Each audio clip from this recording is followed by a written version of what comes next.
بسم اللہ الرحمن الرحیم۔ السلام علیکم ناظرین، آج کی ویڈیو میں ہم کارکردگی کے بارے میں کچھ تفصیل یا کچھ اہم معلومات آپ کے سامنے پیش کریں گے۔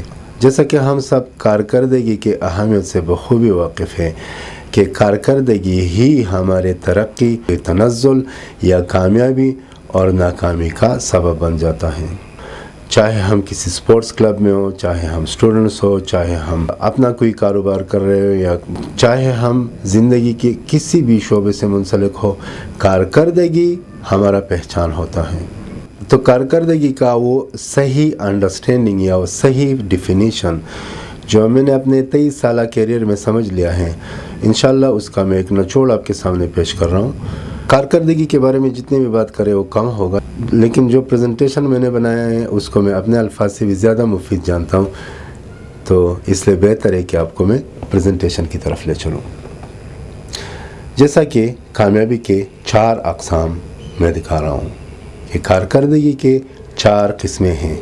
آپ اپنے ہی شعبے کو لے لیں، ہر شعبے میں انسانوں کی کارکردگیاں 4 قسم کی ہوتی ہیں، یا ان کا پرفارمنس ان کا پرفارمنس لیول 4 مختلف درجوں کا ہوتا ہے، جس کو ہم درجہ بندی بھی کہتے ہیں، یعنی وہ لو لیول سے ٹاپ لیول کا ہوتا ہے۔ تو سب سے پہلے یہ جاننا بہت زیادہ ضروری ہے کہ یہ 4 کیٹیگریز ہے کیا، یا کون سی چیزیں ان کیٹیگریز کو ڈیفائن کر رہی ہیں، یا ان کے بارے میں کیا کیا چیزیں جو ان خصوصیات کو تشریح کر رہی ہیں۔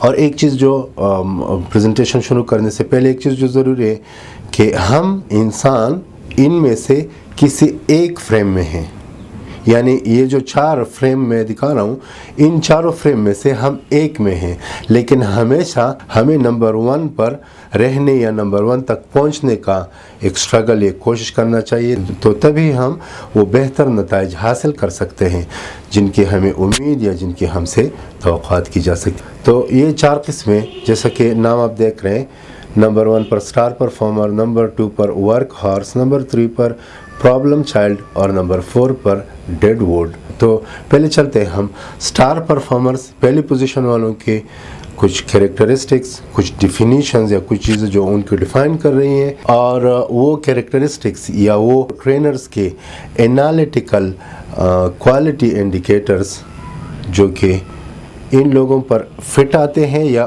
ان کے یا ان کے ٹریڈس میں ہوتا ہے، یا ان کے پرفارمنسز کا بنیاد انہی چیزوں پر سے بنتا ہے۔ تو اگر ہم سٹار پرفارمنس کو دیکھ لیں، سٹار پرفارمرز کو کیا چیزیں ڈیفائن کر رہی ہیں؟ ان کا پرفارمنس توقعات سے اوپر ہوتا ہے، above ایکسپیکٹیشن، توقعات سے، یعنی اگر مثال دے دوں تو اگر ان کا ٹارگٹ 100 ہو تو 120 کے ساتھ آئیں گے، 110 کے ساتھ آئیں گے۔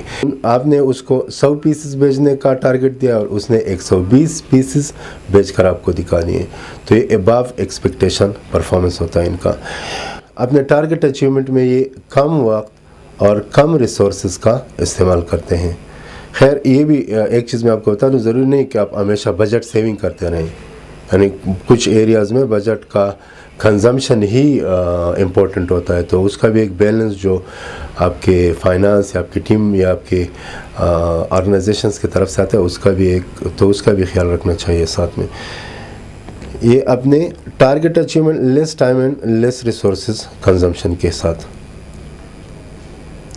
Number 3، they are game changers, یہ گیم چینجرز ہوتے ہیں۔ مثال دے دوں، خیر میرے عمر کے 40 سال تک پہنچے ہوئے جوانوں کو، کیونکہ جب 92 کا ورلڈ کپ تھا میں 9ویں کلاس کا اسٹوڈنٹ تھا، میٹرک میں نے 93 میں کیا، تو مجھے وسیم اکرم کا وہ بیٹنگ یاد ہے، اسی کو آپ سامنے رکھیے، گیم چینجرز ہیں یہ لوگ۔ وسیم اکرم ایک بالر تھا، جب وہ آ رہا تھا ایک تو اس سے توقعات تھی، ایک یہ چیز بھی یاد رکھیے کہ سٹار پرفارمر سے ان سے توقعات ہوتے ہیں۔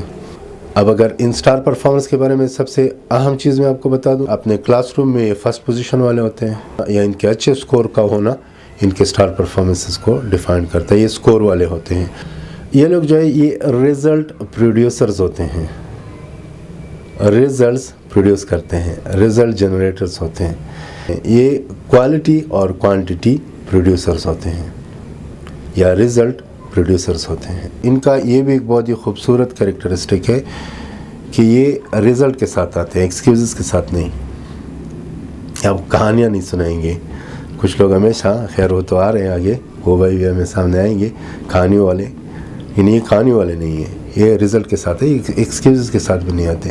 یقین مانے یہ بھی بہت ہی ایک خوبصورت اور کامیاب لوگوں کا ہی ٹریٹ ہے. یعنی اس کے لیے جھوٹے ایکسکیوزز بنانا ہے, اس کے لیے کچھ گڑنا, کچھ چیز بنانا اپنی طرف سے, یہ اور بھی مسائل کو پیچیدہ تر بنا لیتے ہیں. یعنی یقین مانے ایسا بھی ہوا ہے کہ اگر آپ صاف کہہ دیں کہ بس میں نہیں جا سکا کل, خاص کر اگر سیلز مین کے پوائنٹ آف ویو سے بتا دوں, ہم لوگ سیلز مینوں کو جو ہے ان کے وزٹ کے ٹارگٹس بھی دیتے ہیں کہ آپ نے اتنے اپنے ٹارگٹ مارکیٹ کے کسٹمرز کو ڈیل کرنا ہے. فار ایگزامپل آپ نے 10 شاپس کو وزٹ کرنا ہے, تو اگر آپ نے 6 کیے اور آپ مینیجر سے کہہ دیں کہ کل میں نہ کر سکا, ان کے ساتھ میرا ٹائم بہت زیادہ گزر گیا, اور یہ حقیقت بھی ہو, اس کی جگہ کہ آپ اپنے ایک چیز کو چھپانے کے لیے دوسرا کوئی چیز بنانے, تو یہ اسٹار پرفارمرز میں ان قسم کی کوالٹیز نہیں ہوتی. They are more realistic people. اچھا, کوالٹی اور کوانٹٹی انفلوئنسرز ہوتے ہیں. ان کا ایک خاص اثر اور تاثیر یا پورے کام, پورے ٹیم پرفارمنس میں بھی ان کا اہم رول ہوتا ہے. نمبر 2, اگر ہم ورک ہارسز کی طرف دیکھ لیں, جیسا کہ ان کے نام سے لگ رہا ہے, یہ کام کے گھوڑے ہیں. یہ بہت محنتی لوگ ہیں, یہ بہت کام کرنے والے لوگ ہوتے ہیں. تو ان کو کیا کیا چیزیں ان کو ڈیفائن کرتی ہیں, وہ چیزیں جو ان کو ڈیفائن کرتی ہیں, پرفارمنس ان کا توقعات پر پورا اترتا ہے. وہ جو تھے وہ اباو ایکسپیکٹیشن تھے, وہ اسٹار پرفارمرز اباو ایکسپیکٹیشن تھے, اور دے آر میٹنگ ایکسپیکٹیشن. یہ توقعات پر پورا اترتے ہیں. ان کے ٹارگٹ اچیومنٹس کا اگر ہم فائنانشیل جائزہ لیں تو ان کا ہائی کاسٹ ہیونگ کوانٹٹی والی بات ہوتی ہے. کاسٹ زیادہ آتا ہے لیکن یہ کوانٹٹی دیتے ہیں, اور کوالٹی بھی ہوتی ہے. خیر ان دونوں کا ایک بیلنس ان کے پاس نہیں ہے, اس لیے یہ اسٹار پرفارمر سے دور ہو جاتے ہیں. یا یہی ان کا وہ ڈفرنس اسٹار پرفارمرز کے ساتھ ہوتا ہے. یعنی ان کے کاموں کا اوور بجٹ ہونا یا کبھی کبھار اوور ٹائم ہونا, ان چیزوں کی پاسبلٹی ہوتی ہے, لیکن اینڈ ریزلٹ ان کا بھی ایکسیپٹیبل ہے. اچھا, وہ ریزلٹ پروڈیوسرز تھے اور یہ ریزلٹ کنٹریبیوٹرز ہیں. یعنی وہ ریزلٹ بنانے والے لوگ تھے, تو یہ ریزلٹ کو کنٹریبیوٹ کرتے ہیں. یعنی ریزلٹ میں ان کا بھی شیئر ہوتا ہے. کنٹریبیوٹرز ہیں, ان کا بھی کچھ کنٹریبیوشن ہوتا ہے. اگر مثال میں دے دوں تو اگر اسٹار پرفارمر صاحب کے سینچری بناتا ہے تو اس کے 23 رنز یا اس کے 36 رنز بھی اتنے خاص ہوں گے کہ وہ ٹیم کے کام آئیں گے. خیر صرف سمجھانے کے لیے ایک مثال بنا رہا ہوں. کوانٹٹی میں ان کا, یعنی وہ کوالٹی اینڈ کوانٹٹی انفلوئنسرز ہیں, اور یہ کوانٹٹی انفلوئنسرز ہیں. اچھا, یہ والی جو خصوصیت ان کے, یہ رزلٹ دیتے ہیں لیکن ایکسکیوزز بھی ہوتے ہیں ان کے کام میں. گیونگ ریزلٹس بٹ ایکسکیوزز, وہ گیونگ ریزلٹس ناٹ ایکسکیوزز تھے. یعنی ان کا یہی اگر مگر ان کو اسٹار پرفارمر سے لوگ کیٹیگری میں لے کر آتے ہیں. یہ کوالٹی وتھ کوانٹٹی سپورٹر ہوتے ہیں. کوالٹی اور کوانٹٹی کو یہ سپورٹ کرتے ہیں. ان کا وہ پش یا وہ کندھا ان کا بھی ہوتا ہے. کوالٹی اور کوانٹٹی دونوں میں ان کا کندھا ہوتا ہے, لیکن وہ پروڈیوسرز اور یہ کنٹریبیوٹرز کے رول میں آتے ہیں. اس سے آگے اب جو تیسری کیٹیگری والے پرفارمرز ہیں ان کو پرابلم چائلڈز کہتے ہیں. یہ پرابلم چائلڈز, ان کا یہ نام کہاں سے آتا ہے, تو ان کے ڈیفینیشنز کو اگر دیکھ لیں تو ان کا یہ نام ہمیں ان پر فٹ ہی نظر آئے گا.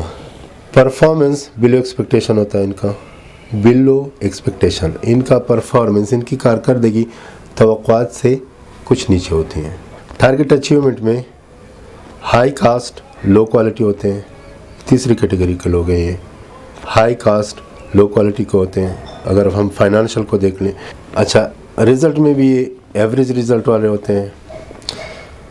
اسی طرح یہ پرابلم اسپریڈرز قسم کے لوگ ہوتے ہیں, یعنی ادھر ادھر کی کہانیاں زیادہ ڈھونڈ کر یا کہانیاں گانے والے لوگ ہوتے ہیں. یہ آلویز کمنگ ود ایکسکیوزز لوگ ہیں, ہمیشہ معذرت کے ساتھ اس ٹائپ کے لوگ ہوتے ہیں. اور ان کا اینڈ پرفارمنس جو ہے کوالٹی ود کوانٹٹی ان کا کرٹیکل ہوتا ہے, جس پر ہمیشہ تنقید کیا جاتا ہے, جس میں کچھ مسٹیکس کا ظاہر ہونا یا کچھ چیزوں کا سامنے آنا ہوتا ہے. اچھا, یہ جو آخری کیٹیگری کے پرفارمنس ہے ڈیڈ ورڈز,